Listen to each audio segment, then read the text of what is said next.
Ceiling മെഷീൻ്റെ പുതിയ container വന്നിട്ടുണ്ട്. 3 കളറിൽ വന്നിട്ടുണ്ട്. ബ്ലാക്ക് ഉണ്ട്, വൈറ്റ് ഉണ്ട്, സിൽവർ ഉണ്ട്. ഇവിടെ നോക്കിക്കോളിട്ടോ, നമ്മുടെ ഒരു ജ്യൂസ് ഇതാ ഇത്രയേ ഉള്ളൂ. ഒരു ബ്രാൻഡഡ് ഫീല് നമുക്ക് കിട്ടും. ഇതുപോലെ നമ്മൾ ചെയ്ത് ഇങ്ങോട്ട് വരികയാണെങ്കിൽ നമുക്ക് കൊണ്ടുപോകുമ്പോൾ ഡെലിവറിക്കാർക്ക് ഇത് കൊണ്ടുപോകുമ്പോൾ ചിന്തിപ്പോണ ഒരു പ്രശ്നം വരൂല. നിങ്ങൾ കണ്ടില്ലേ, ഇതാരെങ്കിലും കൈയിട്ട് എന്നുള്ള ഒരു ഫീല് വരൂല. അപ്പോൾ ഇത് കുടിക്കുന്നവനും ആത്മസംതൃപ്തിയാണ്, നമ്മൾ വാങ്ങുന്നവർക്കും കൊടുക്കുന്നവർക്കും ഒരേ മാതിരി കിട്ടും. അപ്പം നിങ്ങൾക്ക് ആവശ്യമുണ്ടെങ്കിൽ ഇതിപ്പോൾ വന്നിട്ടേ ഉള്ളൂ.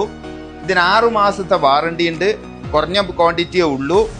5 വർഷമായിട്ട് ഞങ്ങൾ ഈ മാർക്കറ്റിൽ ഈ വിഷയം വിറ്റുകൊണ്ടിരിക്കുന്നത്. ഇവിടെ ഏകദേശം ഫസ്റ്റ് ഞങ്ങൾ തന്നെയാണ്, കപ്ചിയാണ് ഫസ്റ്റ് UAE ഇറക്കുന്നതും. അപ്പോൾ അത്രയും നല്ല ക്വാളിറ്റിയെ ഞങ്ങൾ കൊണ്ടുവരുള്ളൂ, യൂസ് ചെയ്യുള്ളൂ. ഇത് വേഗം വിറ്റ് തീരുന്നുണ്ട്. ഒരുപാട് ആൾ നിങ്ങൾ വിളിച്ച് ചോദിക്കുന്നുണ്ട് മെഷീൻ വന്നോ. അപ്പോൾ മെഷീൻ വേണ്ടിയവരൊക്കെ ഉണ്ടെങ്കിൽ നമ്പറും കാര്യങ്ങളൊക്കെ അതിൻ്റെ അടിയിൽ ഞാൻ കൊടുക്കാം. എല്ലാ കഫ്തേരിയക്കാരും റെസ്റ്റോറൻറ്റുകാരും ഇത് വാങ്ങി ഉപയോഗിച്ചോളി. ഒരു ബ്രാൻഡ് ഫീല് നമുക്ക് കിട്ടും കേട്ടോ.